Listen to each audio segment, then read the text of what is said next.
Halo semuanya, di video kali ini kami mengajak kalian buat intip langsung suasana dan cerita di balik salah satu kedai unik di Sukabumi, yaitu Kedai Senda Gurau. Berlokasi di Jalan Surya Kencana No. 21, tepat di pinggir Batik Fraktal.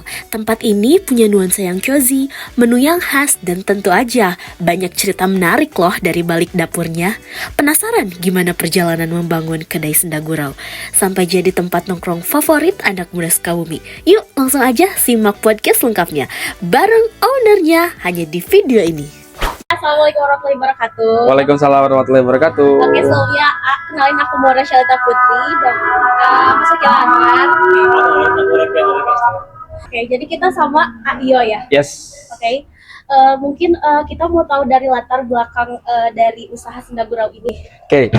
Halo, terima kasih Maura dan teman-teman. Saya Rio Kamase, kebetulan owner dari Kedai Senda Gurau. Sebenarnya latar belakangnya ini udah ada dari 2023 sebenarnya. Dulu bukan di sini tempatnya, tapi kita lagi ada di Cipelang, di kantor lama kita. Oh, gitu. iya? Ya awalnya di belakang pakai kontainer kecil gitu jualannya gitu. Jadi awalnya memang karena di rumah tuh catering sebenarnya, orang tuaku punya catering gitu. Terus karena sudah terpapar catering sejak kecil gitu ya, dan terbiasa melihat orang tuaku masak gitu ya, akhirnya di 2023 itu, tapi baru banget ya, maksudnya dari perjalananku di rumah sampai akhirnya kepikiran untuk bikin kedai makanan tuh ya memang baru 2 tahun yang lalu gitu. Sempat buka tapi ibu yang buka gitu. Di 2013-14 tuh sempat kita juga punya kedai di perpustakaan, depan perpustakaan di situ. Tapi ibu yang semua yang ngerjain gitu. Aku cuman bantuin aja, dan masih kuliah. Baru lulus kuliah. Oh gitu. iya. Nah, akhirnya 2023 itu akhirnya baru mau berani gitu untuk ya udah deh, coba deh bikin kedai kecil aja waktu itu. Kebetulan ada kontainer kecil banget juga, cuma satu kompor gitu, dan semuanya masih disuplai dari rumah sebenarnya. Jadi bahan baku dan sebagainya disuplai dari rumah. 2023 jalan sekitar 6 bulan waktu itu, lalu off karena ada kegiatan yang panjang banget harus aku kawal, akhirnya nggak kepegang, kita offin dulu waktu itu gitu. 2023 2024 fokus sama satu kerjaan yang susah banget ditinggal waktu itu. Akhirnya 2025 ini di Februari lah aku baru kemudian kayaknya buka kedai lagi deh gitu. Terus akhirnya ada tempat ini, ya udah deh dibuka gitu kedainya. Jadi sebenarnya karena orang tua suka masak, terus pengen ngenalin masakan orang tua ke masyarakat yang lebih luas gitu ya. Ya akhirnya udah aja kita pindahin itu gitu. Terlebih sebenarnya karena aku di komunitas ya, di beberapa kelompok seni pertunjukan lah gitu. Nah, teman-teman juga kadang perlu tempat gitu. Karena kalau di tempatku yang lama tuh nggak bisa lah kita ngumpul ramean gitu ya. Karena ketika ada tempat ini, kebetulan yang punyanya juga dekat sekali gitu, akhirnya dia kasih, ya udah pakai aja lah gitu selama running, dan ya sedikitnya bisa bantu dia untuk sewa, kan itu juga kita sewa gitu. Tapi at least kita punya tempat yang lumayan besar lah gitu ya, dan tujuannya untuk ngumpulin anak-anak sebenarnya gitu. Jadi anak-anak yang dulunya terbiasa ngumpul gitu, akhirnya sekarang bisa dikumpulin lagi di tempat ini. Begitu sih kayaknya. Sekarang produk ya, makanan mungkin dari menu best sellernya di sini tuh apa? Sebenarnya kita tuh awalnya beraniin untuk buka menu sarapan. Jadi buka dari jam 7 pagi sebenarnya, ngejarnya sarapan. Dan menu sarapannya yang nggak paling sih ya, mungkin sering banyak dicoba orang tuh nasi uduk kita. Karena kita paginya bukaan nasi uduk, ada nasi uduk ayam, nasi uduk paru, sama nasi uduk telur gitu. Itu yang hari ini lagi, yang at least Februari sampai hari ini yang penjualannya masih lumayan banyak tuh di menu nasi uduk kita. Karena siang itu udah selesai kan nasi uduknya. Kita punya menunya banyak sebenarnya, kayak kedai-kedai umumnya sih sebenarnya gitu ya. Ada nasi goreng, nasi gila, nasi kornet gitu. Terus cuman kan kita punya menu baru yang lumayan juga secara traffic, itu oseng pedas sebenarnya, bala rasa namanya. Jadi kita punya menu paketan, itu ada proteinnya boleh milih sebenarnya, ada oseng daging kepala, oseng cumi, oseng ayam, sama oseng paru. Cuman satu platingannya itu ada proteinnya, ada sayur rebusnya, ada telur balendonya gitu ya, nasi tentu saja, dan ada sambal dadaknya gitu. Nah itu yang sebenarnya hari ini lagi kenceng sama sop iga. Oh, sop iga juga. Kita punya sop iga juga gitu. Tadi nasi serundengnya juga enak ya. Itu porsinya worth it banget sih, Kak. Oh iya, tadi nggak bayar mereka kan pertama kali juga kan. Oh iya iya. 25.000 kan. Yes. Udah dapet wow kata aku, dan nasi gorengnya juga. Ya. Dari kampus kayak udah ke Sendagurau aja. Karena di kampus kan gak dapet. Oke. Gitu. Ya. Dan harga juga sebenarnya kita menyesuaikan sekali sebenarnya Itu gitu. makanya. Iya. Banget itu gimana sih cara nentuin harganya tuh gimana? Tapi bisnisnya tuh tetap jalan gitu, Kak. Harga itu murah menurutku. Jadi memang karena fix marketnya adalah anak-anak komunitas, teater, kabaret, ya anak-anak seni pertunjukan, dan rata-rata mereka masih sekolah gitu ya. Kita coba buat ngukur itu sebenarnya. Jadi kita punya opsi. Sebenarnya harga itu di sini tuh harga tuh yang paling murah tuh dari 10.000 sampai paling mahal itu 30.000 sebenarnya. Sop iga, soto Makassar, kita punya soto Makassar juga.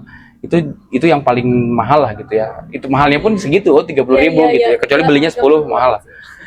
Jadi 300.000. Cuman kalau kayak yang tadi itu ya ayam serundeng 25.000, terus ada sarapan itu paketnya cuma 15.000 gitu. Nasi goreng itu cuma 15.000 gitu. Karena tahu market fixnya adalah anak mereka yang anak pelajar, mahasiswa dan sebagainya, akhirnya kita nggak terlalu banyak ngambil margin sebenarnya. Yang penting secara kuantiti besar aja setiap harinya gitu. Jadi menentukannya mah sebenarnya ya kalau dibuka HPP-nya mah memang kedainya juga rata-rata kan ngambil keuntungan 30 sampai 60, mungkin ada yang 100% gitu ya dari HPP. Tapi kita nggak ngambil sebanyak itu sebenarnya gitu. Karena yang penting kuantiti aja, terus dan teman-teman pelajar masih bisa makan gitu ketika mereka dari sekolahnya pulang kayak mau pesan ada nasi Pontianak yang cuma 12.000 gitu ya kan, ada nasi telur barendo yang cuma 12.000 gitu. Bahkan snack kita aja yang kayak kentang goreng itu cuma 10.000, somai cuma 10.000 gitu. Iya, makanya tadi menu kaget banget ya, murah banget. Iya. Masih ada yang 10.000. Ya gitu aja. Jadi sebenarnya kedainya nggak terlalu, ya kalau ngomongin bisnis mah bisnis berjalan lah ya. Alhamdulillah sampai 4 bulan ini masih bertahan kok gitu. Masih oke gitulah omset kita gitu. Jadi dan bertahan di situ, kita nggak mau juga akhirnya jadi yaudah nih yang penting untungnya gede gitu. Enggak lah, kasihan ke teman-teman yang jadi market fix kita sebenarnya gitu. Kerja sama gak sih Kak sama platform online gitu, Gojek yang gitu? Ya, ada baru juga? di Grab tapi sih. GrabFood, ya kita baru di GrabFood dan lumayan juga sebenarnya penjualan di GrabFood. Nah kan kalau kita bisa buka makanan gini, yang susah itu ngejaga rasanya. Nah, gimana sih cara ngejaga rasanya biar tetap konsisten? Gitu sih Kak. Bahan baku juga gak sih Kak? Kan sebenarnya yang masak aku semua awalnya ya. Iya, awalnya. Wow, siap juga ya. Gila sih Kak. 2023 itu di kedai itu cuma aku sendiri. Yang di kontainer itu gak ada siapa-siapa. Jadi aku yang masak, aku yang serving, aku yang beresin, aku yang bebersih dan sebagainya. Itu resepnya tuh dari ibu. Ibu gitu, ibu ngasih resepnya, aku yang ngolah dan sendiri gitu. Februari ketika masuk ke sini juga aku sendiri awalnya. Terus hire lah 1 orang gitu. Mulailah tektokan sama dia nih, gue kalau bikin nasi goreng gini nih gitu ya, gue kalau bikin ini gini nih gitu ya. Sekarang karyawan tuh ada 4. Nah, chefku ada 3, 1 yang di administrasi, yang ngurusin operasional lah gitu.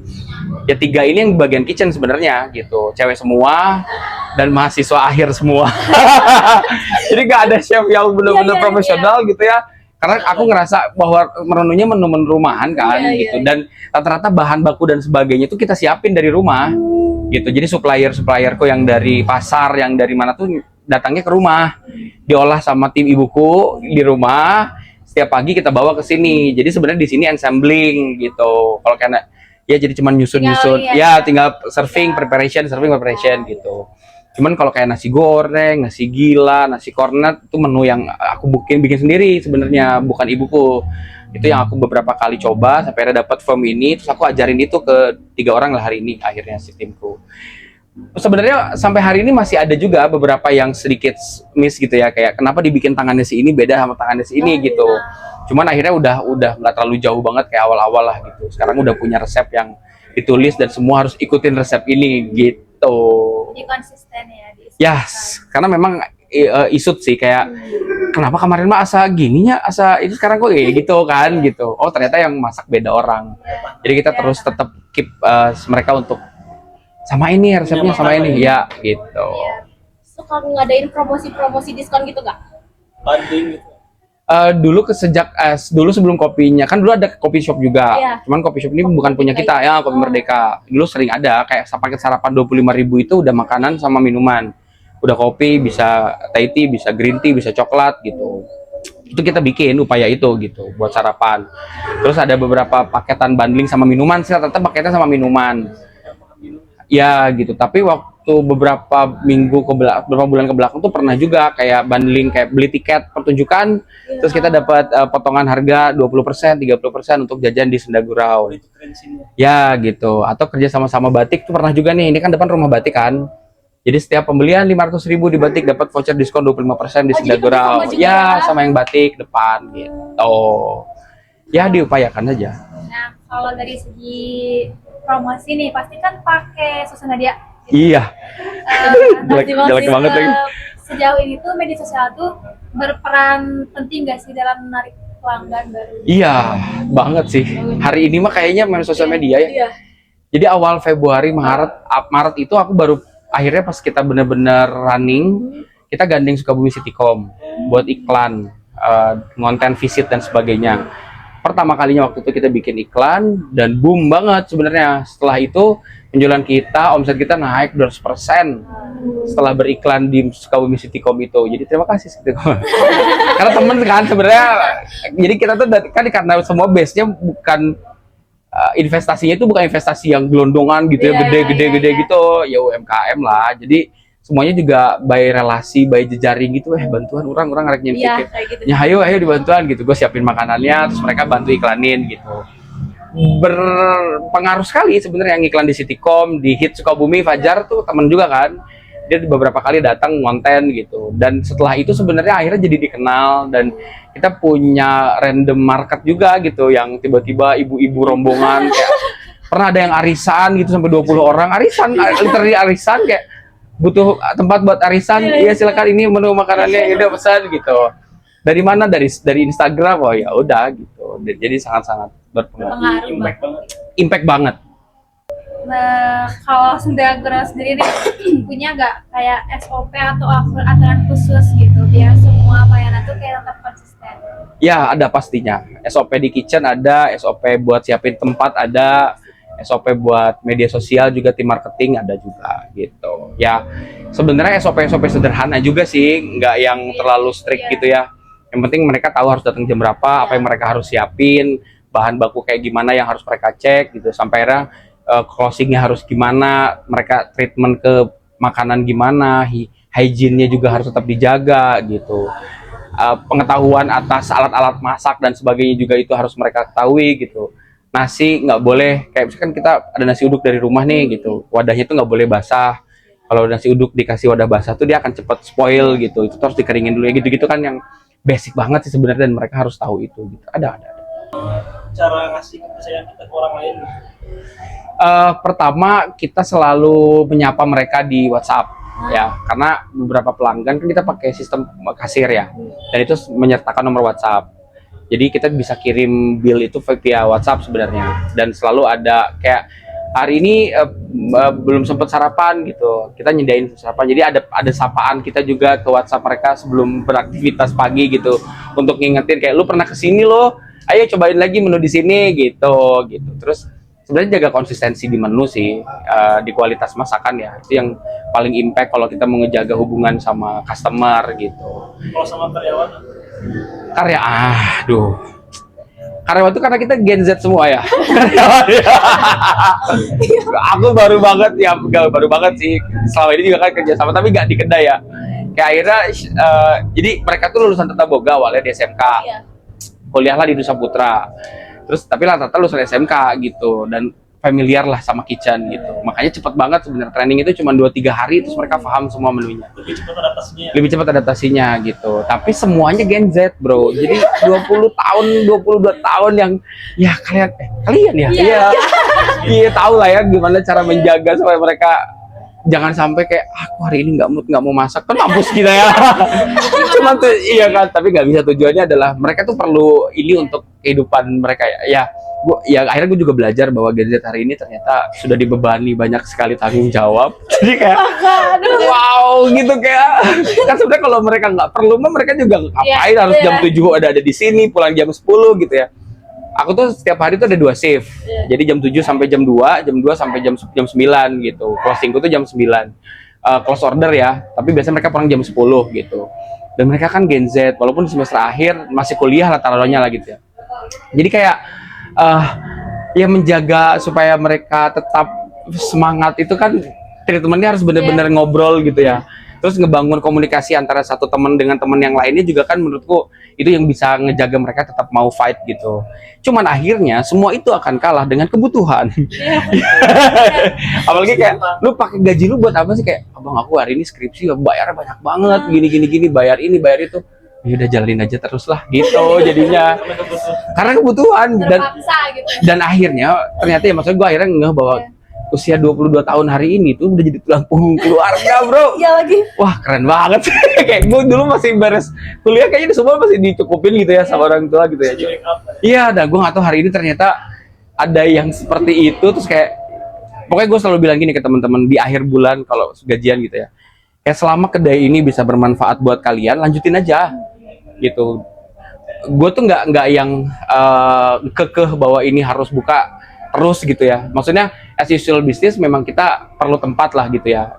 Kebutuhannya sebenarnya hanya kayak kita perlu tempat kumpul dan ya kalaupun bisa jual makanan kan lebih bagus gitu ya. Tapi akhirnya sekarang tuh kayak selama lu butuh tempat ini jalanin aja terus yang benar gitu. Karena akhirnya kan kembali ke mereka juga kan sebenarnya hasilnya gitu. Ya walaupun rata-rata kan gajinya sekitar 1,3 sampai 1,5 per bulan gitu ya. Liburnya sebulan tuh 4 kali lah. Mereka boleh ngambil seminggu sekali libur dan jadwal kerjanya sekitar 7 sampai 8 jam maksimal gitu. Jadi ya oke aja sih sebenarnya. Daya tahannya bagus lah gitu. Sustainable. Sekarang ini deh kayak tempat deh. Ini ada inspirasi dari mana gitu. Ini konsepnya gimana sih? Ada aja, gue jalan aja ini mah kayaknya. Nggak ada sih ya, karena memang kan ini yang ini dibangun baru yang ini. Undakan ini tuh karena gue suka konsep teater aja, pertunjukan gitu. Karena biasanya kalau acara tuh layar ke sana, penontonnya di sini gitu, tribunnya ini gitu. Kemarin tuh nobar Persib tuh 60 orang di sini. Ada dan ramai banget sampai belakang sana kan. Kalau nobar gitu ada HTM-nya. Biasanya yang ngelola teman-teman komunitas, bukan kita yang bikin. Jadi kalau nobar Persib yang rutinan itu atau kegiatan-kegiatan, sebenarnya kita tuh sampai hari ini belum banyak bikin kegiatan sendiri. Belum punya kayak program dari Sendaguraunya belum. Tapi melibatkan komunitas untuk bikin acara lumayan. Kayak nobar Persib, kelasnya Daun Muslimah, kelasnya Larasati, workshop A, workshop B gitu ya. Kan banyak tuh hari ini workshop A, B, C, D gitu sama teman-teman komunitas yang mereka perlu tempat, ya silahkan saja. Rata-rata mereka pesan makan minimum kayak 15.000, 10.000, silahkan aja pakai tempatnya gitu. Jadi sih kayak kedepannya nih kayak Ya. ada gak rencana buat inovasi gitu? Nggak ada. Gue so far berjalan gini aja kayaknya ya. Jadi kedai ini supportingku sebenarnya di bisnis ya. Karena fokus utamaku hari ini sebenarnya di pertunjukan. Kedai adalah support sistemnya lah gitu. Jadi kalau memang nanya ke depannya ya pengennya sih lebih stabil aja secara margin gitu ya, secara omset. Tapi juga belum ada ide apapun juga ke depan gitu. Belum ada inovasi baru ya? Belum ada sih, jalanin dulu ini kan masih 4 bulan juga ya. Jadi kita ngerasa masih ya setahun ini mah kayaknya gini dulu, sambil nanti kita lihat peluangnya. Kemungkinan memang akan invasi ke dalam. Batik kan selesai tahun ini. Ya, rumah batik ini tuh selesai di Desember, sewanya selesai. Pengennya sih kalau sambil ngumpul-ngumpul gue pengen sewa dalam ini. Tapi buat pertunjukan, tapi bukan buat kedai. Kan sementara kantorku di belakang. Kantor Ngajagi itu di belakang. Tadinya kantor itu mau aku pindahin, ini mau aku bikin kosan aja. Terus kantor ini mau aku pindahin ke sini gitu. Terus kalau di sana tuh apa? Kantor komite dulu. Komite Kreatif Hub. Dulu RKM itu gitu. Sekarang sudah selesai. Terus ini deh kayaknya pesan untuk kita sebagai kaum Gen Z gitu yang mungkin mau mulai bisnis gitu biar nantinya. Wah, gue nggak bagus lah gitu-gituan. Gak apa-apa kak. Nggak punya kata-kata inspiratif gue. Buat kita ya. Yang penting buat Yang ngebus penting kita ya. aja. Biar gak patah semangat. Gak patah semangat. Jangan sedikit begitu, jangan. Sebenarnya gini, mungkin ya ide yang bagus itu adalah ide yang diwujudkan. Jadi mau sederas apapun kalian ngobrol soal gagasan, kalau nggak dieksekusi nggak bagus sebenarnya gitu. Jadi mau apapun itu, ide apapun itu, ya ide yang baik adalah ide yang dieksekusi gitu. Cuma kan kadang perhitungannya selalu kenceng banget tuh daripada keberanian, ya daripada keberaniannya. Makanya mending dicoba dulu aja gitu. Karena aku sih ngerasa kalau kita terlalu banyak prepare, malah nggak jadi sesuatu yang sustain sebenarnya. Justru sebenarnya sesuatu yang cepat banget, tapi terukur ya. Terukur ini maksudnya teman-teman tahu apa yang mau dilakukan gitu ya, nggak yang bener-bener nekat doang gitu. Itu mau bunuh diri lah ya. Mungkin bisa jadi viral 1-2 bulan, setelah itu selesai gitu. Tapi kalau misalnya teman-teman lebih ngukur lagi, tahu marketnya siapa, apa yang mau dijual, mungkin bisa lebih sustain nanti ke depannya. Dan jangan terlalu banyak perencanaan sebenarnya. Jadi kalau ada sumber dayanya, yakin, ngobrol sedikit, cari tempat, buka aja dulu. Karena nanti akan ketemu sama masalahnya, kedam sekali, akan tahu juga solusinya apa. Jadi nanti bisa jatuh bangun lagi, jangan keseringan tapi liar. Capek. Tapi kayaknya daya tahannya aja harus kuat gitu. Ya. Mentalnya kuat ya. Mentalnya harus kuat. Mentalnya Yupi banget. Nah itu kan juga kita nggak tahu ya. Nah itu jadi ya let's try, dan harus punya partner yang sama-sama support. Yang jadi percaya ya. Betul. Jadi partnership itu kalau dalam bisnis menurutku oke sih. Karena itu salah satu yang bisa bikin kita majunya bareng atau kita hancurnya bareng gitu. Iya. Gitu ya. Ya, Yes. ada temennya gitu. Yes, gitu. Bareng gitu. Begitu. Oke. Cukup? Cukup. Oke. Oke. Terima kasih ya kau udah jemput Sama-sama. waktunya. Aman. Semoga makin sukses, oke. Yes. Amin. Amin, amin. Buat AA juga. Amin, terima kasih banyak teman-teman. Semoga lancar tugas-tugasnya. Selain buka coffee shop. Ya. Mudah-mudahan pelan-pelan. Thank you. Thank you.